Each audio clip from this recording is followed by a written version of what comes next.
Hello guys, my name is Yiannis Papadopoulos. Today I want to talk about endorsements, share a few thoughts, and I want to answer some questions that have been asked quite a lot about the subject.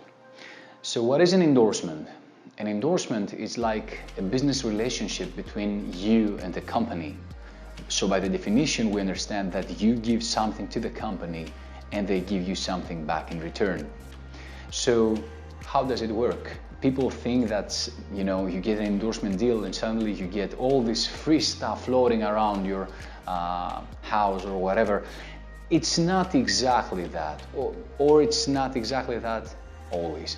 So there are many different levels of endorsement. The starting point would be to have some kind of discount, then the next would be to have a bigger discount. So let's say you start at 15% off, then you go to 30% off, then you can have the 50% off, the 70% off, and then you might get something for free, or they might give you, they might pay you to use something. So all these different levels have to do with, first of all, the company. How big is the company, and if they can offer you something for free, or how big are you? So for example, if you have a local distributor or a local company that he wants to expand, obviously he would want artists to be the representative of the company. So this is actually what we do. We advertise the company. So when you play, for example, with a certain guitar, people check out the brand. They want to check it out. If they like your playing and if they like what they see, they might even buy it. So this is how it works. So for example, again, the local distributor might want to invest in expanding the brand, but if he doesn't have the resources, he might not be able to give you a very big amount or a very big discount. But if you are very big, he would want to invest in you and a relationship with you. But maybe, for example, if you are not that big, or if you're just starting to grow, maybe the local distributor can give you a discount, where on the other hand, maybe the bigger companies would even let you come in. So it has to do with what you bring on the table and who you're talking to. So my first suggestion is know your place. Be sure to know what you're giving and pursue what you think you can reach. Obviously, if you have, 200, 500 subscribers, you might want to get in contact with Gibson, but I'm not very sure that you're gonna get a response back. Obviously, that's not something that it has to stop you, but on the other hand, there are situations where you have only one chance to talk to a company, and you better make it worth. It's not a good thing to send 10 million emails each time you get a new subscriber. You can do that if you have any big changes, if you're playing with a big name, or if you become a big name yourself, or you suddenly get too many subscribers in a couple of years, then you have something new that you can contact and give to the company. But if you don't have any major changes, it's not a good thing to keep bothering people. The next thing you want to keep in mind is, what are you looking for out of an endorsement? So if you're just looking for, free sets of strings, you can go to a very small company and they might give you indeed free strings. So in my opinion, if you see yourself growing and you want to invest in what you do, it's gonna be healthier if you go, for example, and start a relationship with a bigger company that's not going to give you much in return in the beginning, because you're not giving them much in the beginning. So if you're not a big name, they are doing you a favor, if you know what I mean. They don't gain something from your advertising. But if you keep growing bigger, it means that they gain more by this relationship, so they will be willing to give you more. That's the whole idea. So let's say, for example, that you go to a very big company. Let's say that you hit, Fender, and you'll be like, guys, I want to get in. So they might give you 10% off, which is nothing. But you get your name on their list, which is an advertisement for you by them. And again, the more you grow, the more they give you, the more you ask, etc., etc. It's a big chain of events. So for me, in the whole equation, the key factor are the social media, because like it or not, in these days, the social media play a very big role in what is happening around us, and people are into it. So if you have a big following, if you have many subscribers, or if you have many likes or followers, the companies see that and they understand the amount of exposure they can get from you. And many companies have set their endorsement levels according to the social media numbers that each artist has. So for example, if you have 30,000 likes on Facebook, you get a different pricing than somebody that has 15,000 and somebody else that has 50,000, which is again understandable. So it has to do with your numbers. And another key thing is who you are. So imagine, for example, Steve Vai, if he didn't have any social media, you think that the companies wouldn't give him endorsements? Come on.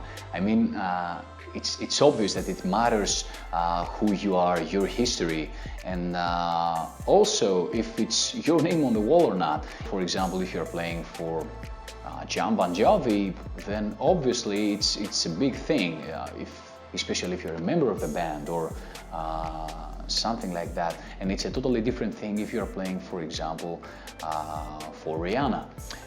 Maybe because these are very big names, it's gonna be a similar pricing or something like that. But on the other hand, it's if the more you get down, so if you're playing for a local act who is famous just in your country, maybe that's not something that the companies would consider big, even if the guy is a legend. So again, there are many aspects that you have to consider, and they give you an understanding of what to expect from the companies when you reach out. Also keep in mind that timing can be a big factor, because maybe right now the company that you want to hit up, they don't want to put more artists on their list. They think that they're full, or they don't have the resources this year to do that. But maybe next year, the CEO changes and they're like, yes, let's expand, let's invest to artists. So maybe one year you wouldn't get a response, but the next year they will be like, dude, where have you been? We've been looking for you. So that's also something to consider, and that's why I'm saying don't hesitate to contact them again, but be sure to bring something more to the table. So which are the steps that you should follow if you want to get an endorsement? Well, first thing, I believe it's going to be the social media.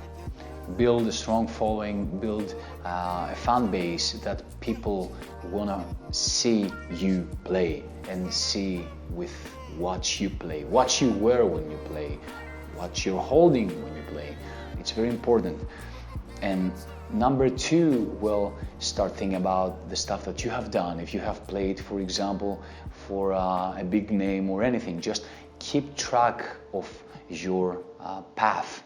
Keep track of everything you do, and make a well-presented email that contains all the stuff that you think are important for the company to know, and you think it's important for you. And write them down, have it well presented with links from YouTube, with links from your social media channels, and be direct. Explain yourself, say what you want from them, and just send it over. So when you send the email, make sure to wait a month, 2 months. If they want you, trust me, they will answer sooner or later, and that's important. Don't feel disappointed if you don't get a response the next day. So when you set up your email, I would recommend that you start thinking about which are the companies that you want to get involved to.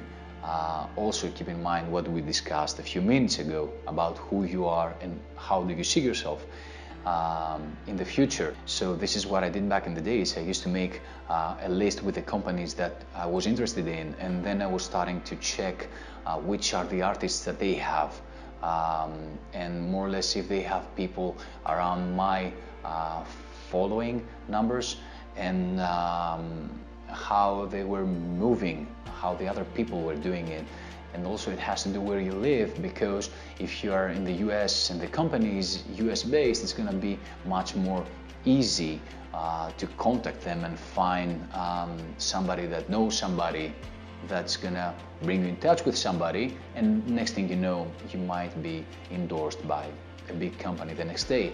But if you live in Greece, for example, like I do, or if you live in China or anywhere in the world and your company is based somewhere else, you're gonna have more difficulties, let's say, to get involved with the right people or get a reply from the artist relation team of the company. But I believe that many people have done it in the past. I myself have done it with quite a few companies in the past. So where you live definitely can play an important role in making things more difficult or easier, but it shouldn't stop you. If you believe in yourself, just go for it, and always believe in yourself. So these are the things that I believe are important for you to know and check if you want to start looking for endorsements. I hope you find this topic interesting and the things you've heard helpful. So I want to post more videos with these kinds of topics, because I know that many of you out there struggle with these kinds of stuff, like I did back in the days. So for lessons, news and updates, tips and all these kinds of stuff, you can subscribe to my YouTube channel, follow me on Instagram and like my Facebook page, and also make sure to check my website www.yiannispapadopoulos.gr. Thank you for stopping by, guys. See you soon. Rock on.